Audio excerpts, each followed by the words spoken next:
Okay, guys, good afternoon, everybody. And listen, thank you to both David and Chris for joining me on this short discussion. Really, this is very much off the back of the recent research which has been released by Totalmobile, where we have surveyed 100 senior managers within Reablement services across England.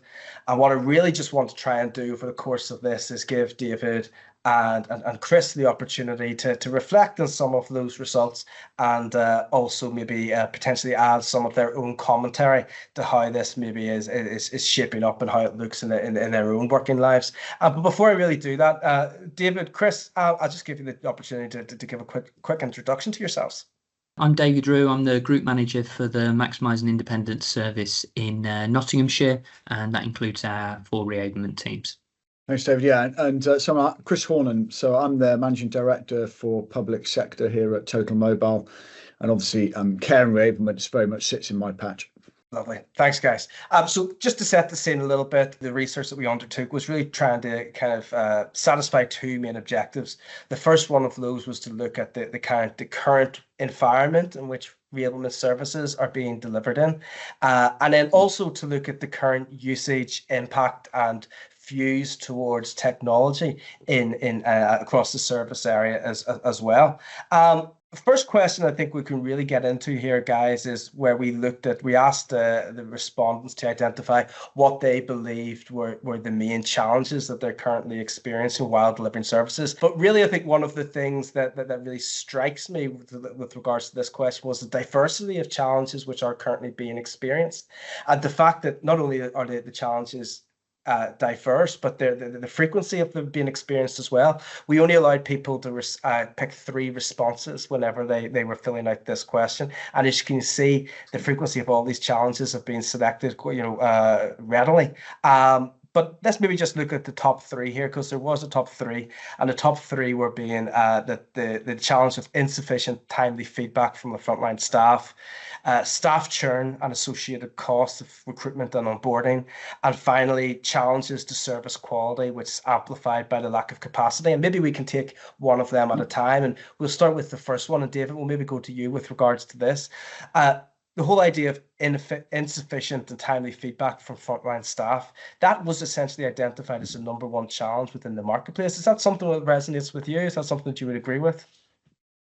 I wouldn't want to sort of rank them, but it would certainly be a significant concern and quite high up for myself personally and for Nottinghamshire. We're very aware that there's kind of this frontline staff in people's homes all day, every day, and in terms of getting that feedback from them on live situations or on how things are generally going, to enable staff who are in the back office or managers or people who are the case holders, for want of a better phrase, who are going to make decisions.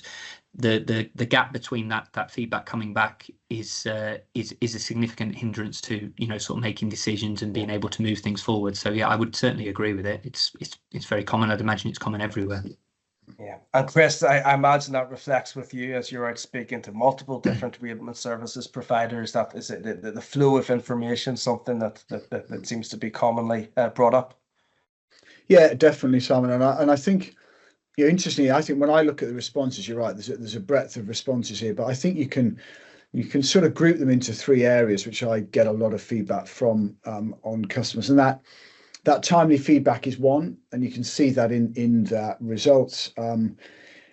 Timely feedback, insufficient information for the frontline staff, so that to allow them to be effective, and that leading to stress, lack of operational intelligence.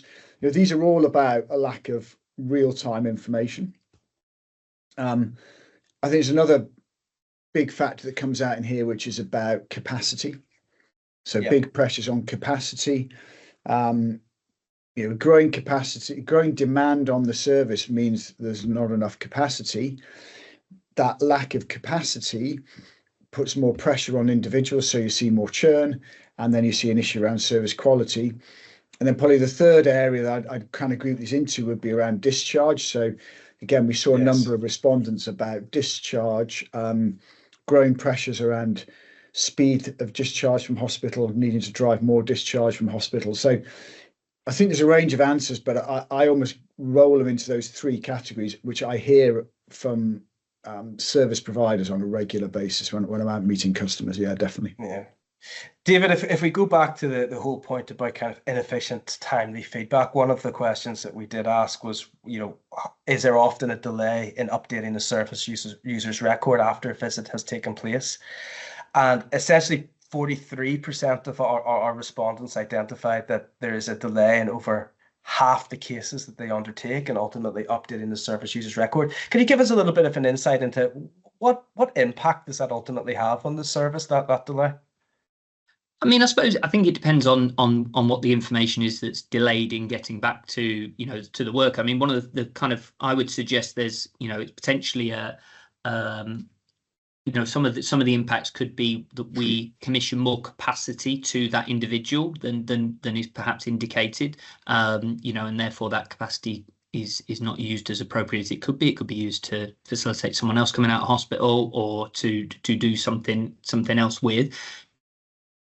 Of that, I think you've also got then the impact in terms of what Chris has alluded to earlier around the quality being provided. So you potentially have a situation whereby something came back that was a sort of a quality concern, and then the delay on that being responded to and appropriate actions taken could lead to a continuation of that quality issue for X number of hours, days longer. So I mean, it's something that is a significant hindrance to the workforce really in trying to do their job, and also ultimately the person at the end of it receiving the support. Yeah, indeed.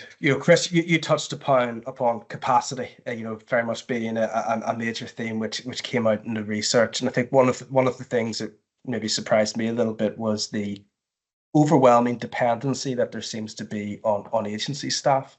61% of respondents indicated that they need to use agency staff at least once a week, and in many of these cases multiple times a week. Some people almost were saying almost on a daily basis in order to satisfy demand. Was that something that surprised you, the dependency on agency?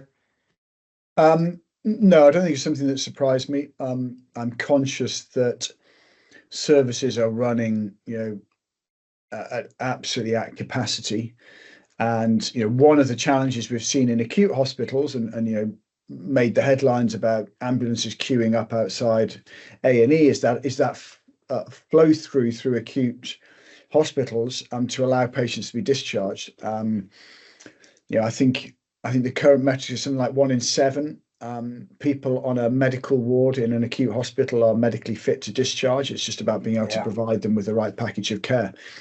So I think the reablement services are under such pressure. There is no spare capacity, and therefore the need to be able to use agency staff to fill gaps, be that long-term sickness, be that people who have resigned because of the pressure, almost becomes a bit of a self-fulfilling prophecy. There's so much pressure on the services that actually that leads to the need to have to backfill with agency.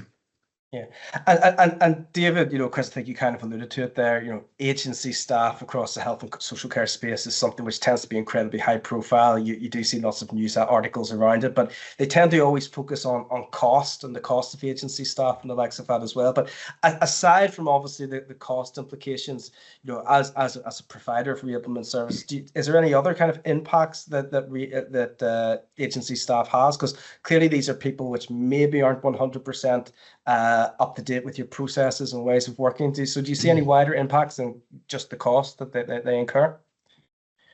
Yeah, I mean, I think with absolutely no disrespect to any agency workers out there, it's a very difficult role that they fulfill and come in with very little induction normally, come into to kind of a space that they aren't familiar with, with very little induction, very little ability to be trained up and and brought up to speed. They do have to hit the ground running. So I would have kind of generally, and this isn't not in relation to any specific agency workers or any specific areas, I would generally have sort of concerns around them being able to do that, really, to get up to the standard and the quality that would be expected of them in the individual space they're moving into as quickly as is needed, without it having a detrimental impact on the people that they're working with. So yeah, that would be my concern really, as well, alongside the cost. There is no getting away from the cost. No, of course, of course. And another point that came through with regards to capacity is the need to often pull resources from other areas of the department in order to satisfy needs. In fact, this is perhaps the most definitive question on the whole survey. 99% of respondents agreed that they had to pull resources from other areas of the department to meet commitments. That's amazing, and surely not something which is particularly sustainable moving forward. But David, anything that you would reflect on there, why that the case? Why is that so prevalent in the market? I think I think we in local authorities, your statutory responsibilities trump everything else. And kind of have statutory responsibility around safeguarding, around mental health assessments, and hospital discharges, and there's a number of other things. But the impact of having to sort of repurpose, for want of a better word, resources into those statutory responsibilities away from other areas is kind of you're kind of robbing from tomorrow, really. So the kind of the areas that suffer are normally, in my experience, your preventative approaches. So some of the input that you would like staff to be doing with people to not just patch them up and make sure they're okay today, but actually to have a really positive impact on their overall health, well-being, independence, local connections, etc. Are the sort of the kind of the work that is very difficult for staff to do, because they're going to be redeployed or pulled into firefighting in other areas. And so effectively your sort of preventative approaches, which are going to safeguard local authorities against problems in the future, or help to manage the demand of the future demand, it's just being stripped away because of the need to address the now and address the problems today. So that's the big area, I think, for us. I imagine that just creates an incredibly stressful working environment. And Chris, one of the things that you alluded to there was high turnover and churn of staff in the sector in general. Surely being able to make that transition to being more planned and potentially more stable ultimately in how services are delivered is something that reablement providers have got to be looking at moving forward. Yeah, absolutely. I mean, I think you have a vicious cycle in that you have a service which is under huge pressure. That pressure then ends up going down to individuals delivering those packages of care. They're under huge pressure,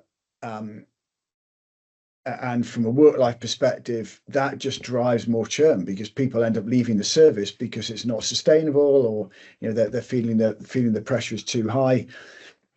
That creates more capacity issues, and if you don't watch out, there's a vicious cycle. So you've got to, certainly I think one of the challenges for services, and when I talk to people, one of the challenges they're grappling with is, how do you break that cycle? How do you get to a more sustainable position where you've got a better work-life balance for your employees who are delivering that critical care? In having a better work-life balance, actually you're able to retain them in the service. That keeps knowledge in the service, that keeps expertise in the service, allows you to have better continuity of care, etc. So it's how do you turn a vicious cycle into a virtuous circle, and I think that's one of the key things service leaders are having to look at the moment. Yeah, I'm very conscious that we don't make this discussion incredibly gloomy. Hopefully we do start to maybe talk about some of the steps people can take to ultimately look to transform and take on board innovation with regards to dealing with some of these challenges. But the final question really that I wanted to refer to with regards to the working environment that reablement services find themselves working within was looking towards the future. Essentially, we've talked in a little bit of detail here, right, that there is a real diverse range of challenges. The challenges are frequently experienced, and there's probably not one silver bullet to fix all of them, but 69% of people agree that the environment in which services are delivered will only become more difficult in the next 3 years. So I think we can look at this in two ways.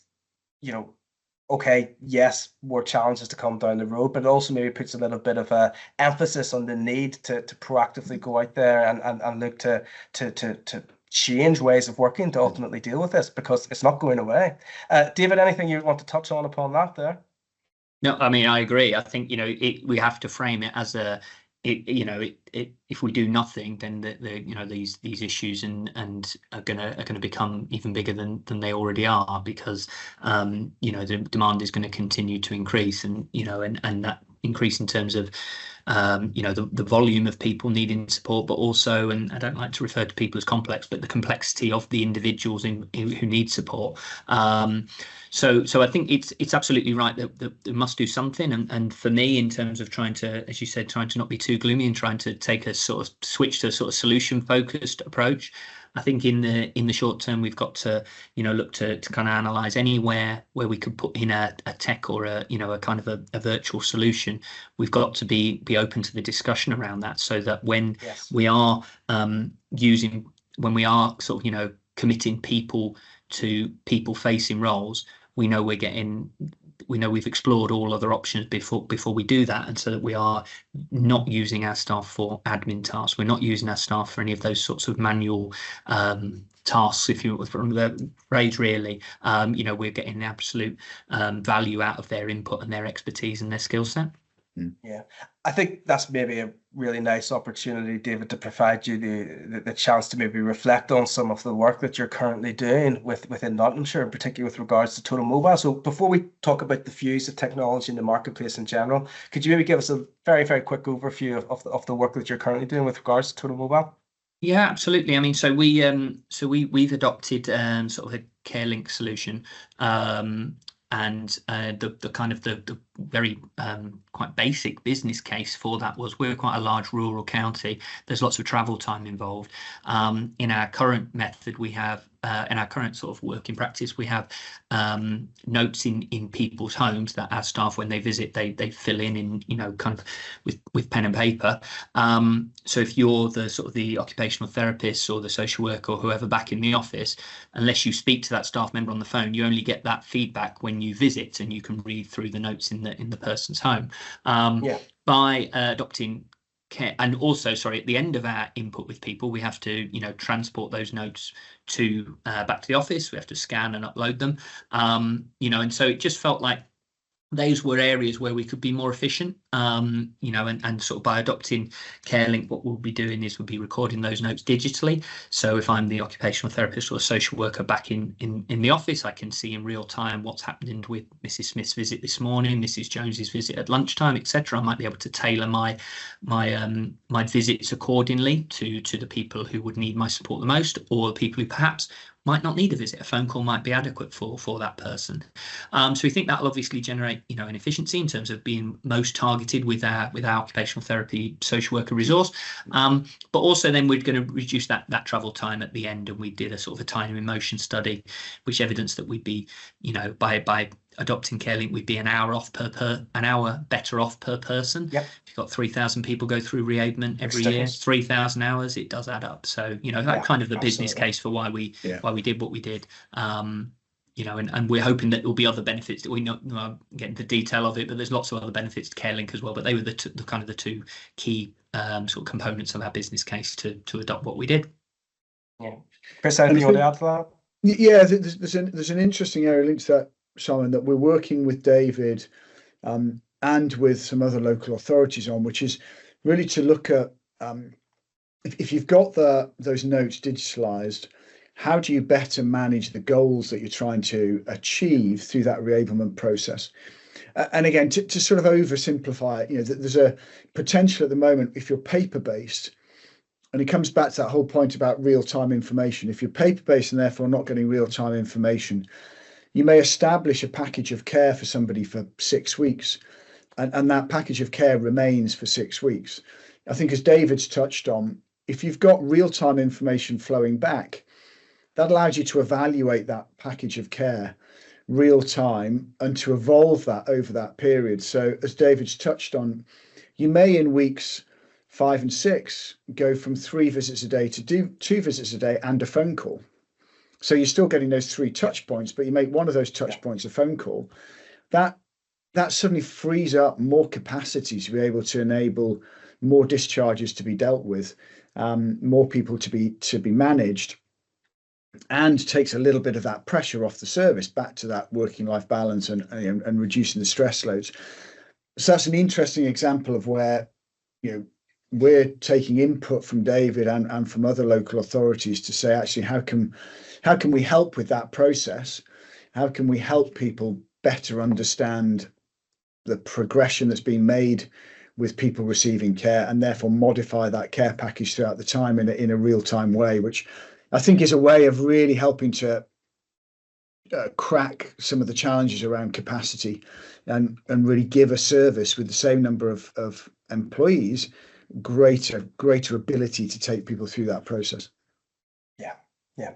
So in the couple of minutes we have left, I want to go back to the research and maybe discuss some of the findings around technology in general within the marketplace. So I think on a positive note, only 10% of providers in the reablement services space said that they're not currently making use of any type of solution to aid in the delivery of service. So there seems to be good adoption within the marketplace, but whenever we started to ask about people's views on the quality and the impact of that particular technology, there seemed to be real varying opinions. So 35% of the marketplace rated the technology that they're currently using as being poor or not particularly fit for purpose, where only 26% believed it was positive. So, as we look at technology in general in the reablement services space, David, does that resonate with you at all as somebody that works in the area? Well, I mean, I suppose, you even though there's 100 people involved, it doesn't take too many to have had a negative experience where perhaps operational colleagues weren't as involved in the commissioning of solutions as maybe they should have been, or maybe the business requirements weren't as clear as they needed to be, and so actually have been, potentially not had the positive experience that you would like, that everyone would like them to have had. I suppose I think I would want to say our experience is generally positive, and we're looking to to do more in this space, and and to kind of widen what we're looking at in terms of digital and tech solutions.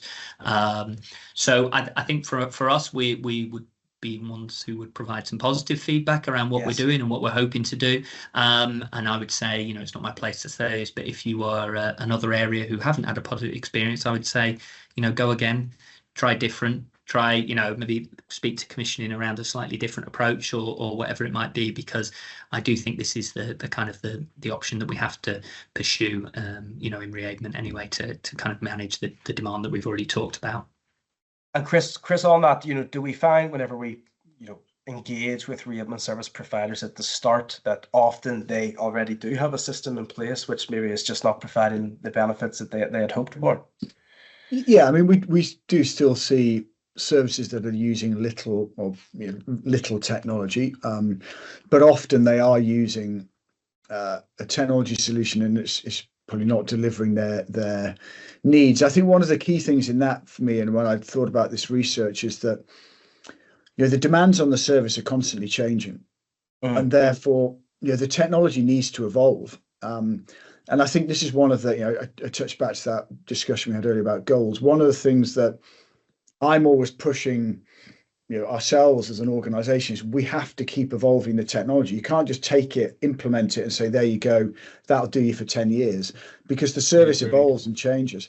So I think my sense of talking to customers, that some of that feedback is about this lack of evolution of technology, that technology has been implemented, and 10 years ago it was doing what we needed, but actually the world's completely changed, and if that technology hasn't evolved and new capabilities added and new elements enhanced, then actually it gets a bit left behind. And I think that's one of the key things I hear from customers as I'm talking to them. Yeah, I think really interestingly, and Chris, I'll stick with you for this one. We did also in the research look at specific individual capabilities and asked respondents to give their views and the quality of them. So the likes of your scheduling solution, how is that? Your mobile rostering. Whenever people seem to just look at an individual capability and score that, it tended to be much more positive.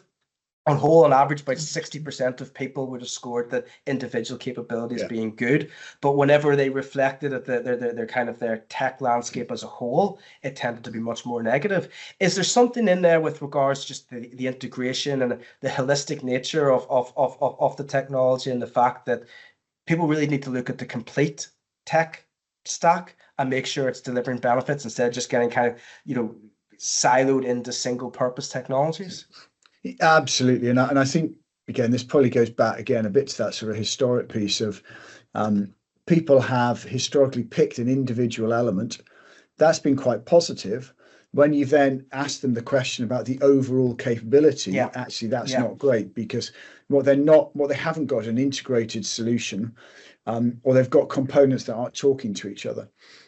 And I think very much one of the key things for a service is to think about, how do I have an integrated solution or elements of a solution which are integrated, so that I've got that holistic view. You want to be able to see all of the data from the start of the process through to the end of the process, be that from a rostering, a scheduling, a job management perspective, not be able to see little isolated elements that then David, and as an example, as a management team, has to go away and spend a long time trying to put that all together, almost putting the jigsaw together to actually see the whole picture. You want to be able to see the whole picture instantly. Yeah. David, before I move to my final question, give you the opportunity to input there. I mean, only to agree, really. Just to say, in the same way we, as as a Reablement provider, we have KPIs around how we perform, and it's important that you don't look at them in isolation. They need to be linked together. So it's not just the speed of each individual discharge; it's the number of discharges in total. If you just look at one of those two, it only tells part of the story. Things do have to be linked together, and they do have to work together. So yeah, completely agree with what Chris just said. Okay. So final point here. Similar to looking at the future of the working environment and how that might develop, we asked respondents with regards to their views of the future implementation and usage of technology in the reablement services sector. On a whole, 58% agreed that the increased use of technology would improve how services are delivered. 58%. It's the majority, but personally, I'm a little bit surprised that's so low. David, anything that you would reflect on there? Well, I mean, I suppose from I would have been one of the 58%, that's for sure. In terms of my response to that, I would suggest that perhaps in the other remaining, whatever it would be, 42%, there's either unbelievably efficient operating models, or potentially some options for looking at things a bit differently and maybe with a bit of a new approach to things. So if it's the first, then brilliant, and if it's the second, then potentially just a bit of reflection, a bit more of a broader a step back and a bit of a broader approach might see that percentage increase. Yeah. Chris, from yourself, I imagine that you strongly believe that this is a sector which can benefit a lot from the enhanced use of tech. Absolutely. Yeah. Where I see tech being deployed, it can make a real difference. And it has that ability, as we talked about, to help services break out of that vicious cycle into the virtuous cycle they need to get to. And I think for all services, that the pressures are so high on reablement and more broadly on social care, that services have to be thinking about how can they do things differently. Just trying to do more of the same is not going to get us out of this challenge, and that's true across health. It's true across a wide range. There's a position here where we have to think about doing things differently. That's the only way out of the challenges we're facing. And technology is not a silver bullet. It's not the only thing, but it's one of the elements that allows you to do things differently. And I think you've got to embrace it as part of that broader view of your service, is thinking about how do I change the way I'm doing things, rather than simply trying to run quicker, to cope with the demands. Listen, thank you for having this chat with me. I think the research kind of has pulled out a number of points from which to reflect upon, and certainly some interesting findings. As I said, I'll make sure the link to it is available for anybody which wishes to read the full piece. But for the time being, thank you, and I look forward to speaking to you soon. Thanks very much. Thanks, Simon. Thanks, Chris. Thank you. Cheers.